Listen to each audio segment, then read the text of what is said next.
Eu louvo a Deus por isso. Não fui eu que o amei primeiro, mas foi Ele que me amou primeiro. Não foi os irmãos que amou Ele primeiro, irmão, mas foi Ele que te amou primeiro, que nos amou primeiro. Isso é um benefício maravilhoso do Senhor para a nossa vida. E no versículo 9 diz assim: logo, muito mais agora, temos sido justificados pelo seu sangue, seremos por Ele salvos da ira. Aleluia. Irmão, não queira provar a ira de Deus. Não queira provar a ira de Deus. Mas a Bíblia diz: logo, muito mais agora, temos sido justificados pelo seu sangue, seremos por Ele salvos da sua ira, para a glória de Deus. Quem já tem pensado nesses benefícios? São profundos, irmão. E são benefícios que nós temos que pensar. Nós temos que analisar os benefícios da salvação. E eu quero dizer para mim e para os irmãos nessa noite: é maravilhoso esse benefício. Pare um pouco para pensar no benefício da salvação. Teria muito mais, mas eu quero já estar passando para o pastor Alberto, para nós estarmos ensinando. E eu quero voltar em um outro benefício que o salmista disse no verso 3. Ele falou de ser perdoado por Deus.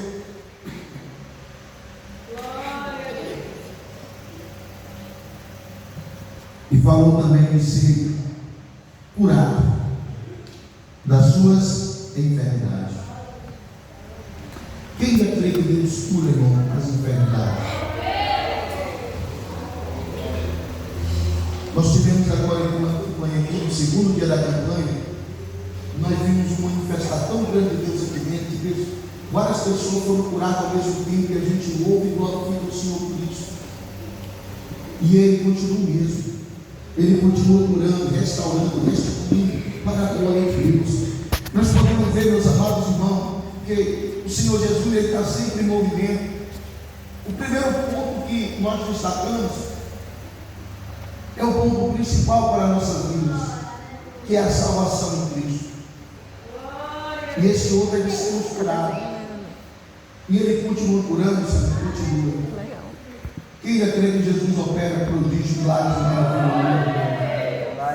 Porque eu creio, irmão. Eu creio que Sua palavra, ela nos diz. Olha só como diz aqui em Marcos.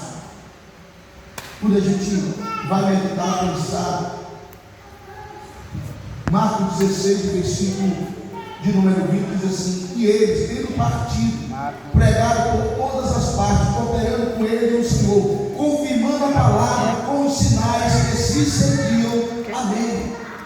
Olha só, quando a palavra de Deus está sendo pregada, Deus está manifestando a sua glória e o seu poder.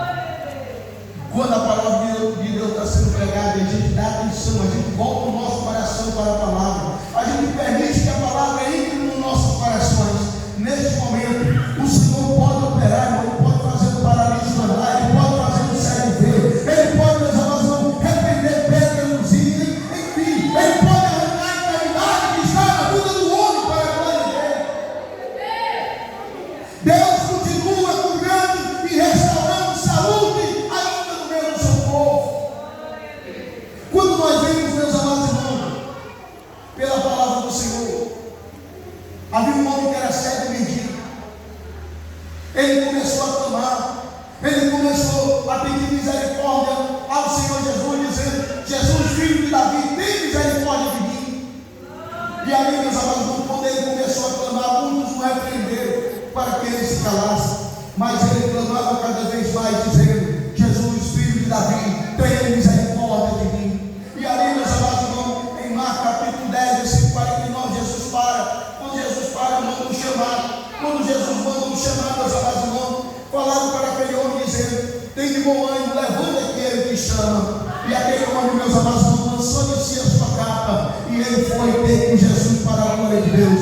E ali ele ouviu palavra inefável para a glória de Deus. Jesus fez uma pergunta: o que queres que eu te faça? Aleluia. E aquele homem disse: Senhor, mestre, eu quero ver. E Jesus curou aquele homem, e Jesus disse: não, vai, pode ir, a tua fé te salvou. Mas só que aquele homem não queria só um milagre, aquele homem não queria só uma bênção, ele não queria só um milagre para o seu corpo. Não, ele queria Jesus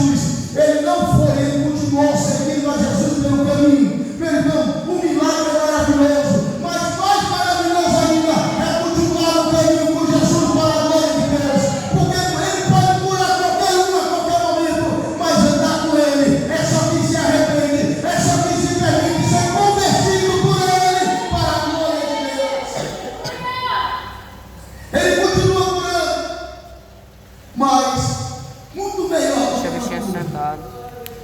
É ser perdoado. Sentimos, ela saiu. Aleluia. Pode sentar. Quem quer permanecer no caminho com Jesus? E ele continua curando, continua, nossa amiga. E se ele não me curar, nós falamos nessa noite, continua buscando a sua graça, continua buscando a sua presença, porque a qualquer momento o Senhor pode fazer, meus amados irmãos, mover no meio do culto e na sua vida para a glória de Deus. E aqui eu concluo que havia uma mulher que tinha um espírito de enfermidade há 18 anos e andava curvada, de modo nenhum poderia endireitar-se. Satanás não teve ela presa por 18 anos, mas só que teve um dia que ela estava ao irmão no culto. Diga, ela estava no culto.